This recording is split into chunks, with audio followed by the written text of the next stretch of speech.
حقيقة عودة محمود كهربا للنادي الأهلي والمدافع محمد عبد المنعم. شوية أخبار حصرية كده. السلام عليكم ورحمة الله وبركاته. أخوكم هيثم كروي سينمائي. صلوا على النبي محمد صلى الله عليه وسلم. فضلا يا جماعة وليس أمر دعمونا باشتراك في القناة. وعلى فكرة والله اليوتيوب بيقول إن الاشتراك في القناة مجانا، مش هتخسر أي شيء. ولو حبيت الخير لغيرك الخير أكيد هيجيلك. يا جماعه النادي الاهلي يعني محمود كهربا بلغ وكيله، قال ان هو عايز يرجع النادي الاهلي عشان هو مش متجانس مع فريق القادسيه الكويتي تماما. فوكيل اعماله قال له انا هعرض الامر على اداره النادي الاهلي، وان هو جيس روب ممكن يبص عليه ويجي التمرين، ولو عجبه يكمل حتى في الاهلي حتى لو 6 شهور. خصوصا ان محمود كهربا بيقول ان انا سو اكسايتد ومتحمس جدا ان انا عايز ابقى مهاجم الفريق وهداف، وهتشوفوا يا جماهير الاهلي.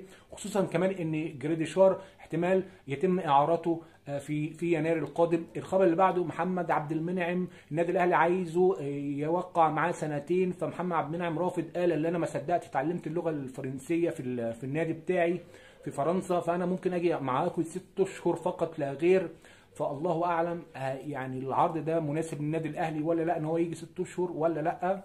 الخبر اللي بعده يا جماعه بالنسبه لمفاجاه اللي هو اشرف داري، يعني جيس روب المدير الفني للنادي الاهلي اما شافه في التمرين بصراحه اعجب بيه جدا ومستغرب من ادائه، وان هو وقوفه بالكوره والتسليم والتسلم وبناء الهجمه من تحت، فعجبه جدا اشرف داري. فبيقول يا جماعه الراجل ده ازاي انتوا قاعدين تمشوه؟ قالوا له كوتش ده من كثره الاصابات بتاعته، قال له اصل هو بياخد كورتيزون. قالوا له جيس روب قال لهم ما كل اللعيبه بتاخد اللي هو الكورتيزون ده، فطب لا ممكن تعرضوه على افضل 5 اطباء في العالم يشوف ايه وضع الجسم ووضع التشريح وموضوع الاصابات بتاعته، لكن انا ككوتش انا عايزه بيبقى معانا في النادي الاهلي مدافع الفريق.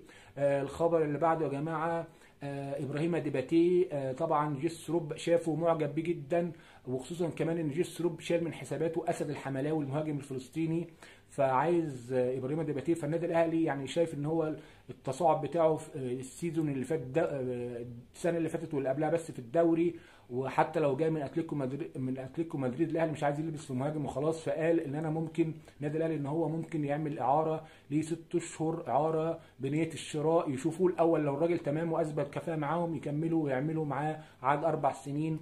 وكمان الخبر اللي بعده يا جماعه حامد حمدان المهاجم اللي هو المدافع الفلسطيني بيستعجل اداره النادي الاهلي ان هم يخلصوا معاه في من بتروجيت للنادي الاهلي، خصوصا ان الزمالك شال ايده من الصفقه تماما عشان وضعه المالي والازمه الماليه. فحامد حمدان حابب يجي، خصوصا كمان ان هو بيلعب مدافع ورقم 6 وجوكر.